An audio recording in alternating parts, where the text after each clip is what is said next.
ఇప్పుడే మనం చూసుకున్నట్లయితే ఉద్యోగులకు సంబంధించి ఊహించని ట్విస్ట్ అనమాట. సో, ప్రభుత్వ ఉద్యోగికి సంబంధించి ఊహించని షాక్ అయితే తగిలిందని చెప్పేసి చెప్పుకోవచ్చు. సో, ఇప్పుడే మనకు అప్డేట్ అయితే రావడం జరిగింది. అసలు ఏం జరిగింది ఏంటనేది ఇప్పుడు మనం చూద్దాం.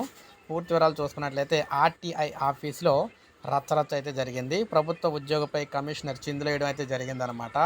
రాష్ట్ర ఆర్‌టీఐ కార్యాలయంలో సమాచార కమిషనర్లు రచ్చరచ్చ చేశారు.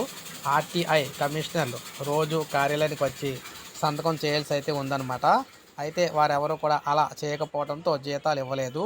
వేతనాలు చెల్లించకపోవడంపై రాష్ట్ర సమాచార హక్కు చట్టం కార్యాలయానికి వచ్చి ప్రభుత్వ సూపరింటెండెంట్ పై చిందులైతే వేయడం జరిగింది.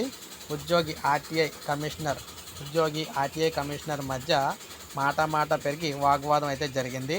రూల్స్ పాటిస్తున్నామని ఉద్యోగి చెబుతూ ఉంటే వివక్ష చూపుతున్నారంటూ ఆర్టీఐ కమిషనర్లు వారిపై విరుచుకుపడ్డారు. సమాచార కమిషనర్ల తీరుపై మిగతా ఉద్యోగులు అయితే మండిపడుతూ ఉన్నారన్నమాట. ఎందుకంటే రూల్స్ ప్రకారం అయితే ఆయన అయితే వెళ్తున్నారన్నమాట సూపరింటెండెంట్. అయితే కమిషనరు రూల్ ప్రకారం అయితే డైలీ వచ్చి సైన్ అయితే చేసి వెళ్ళాలి. కానీ వీరైతే చేయట్లేదు.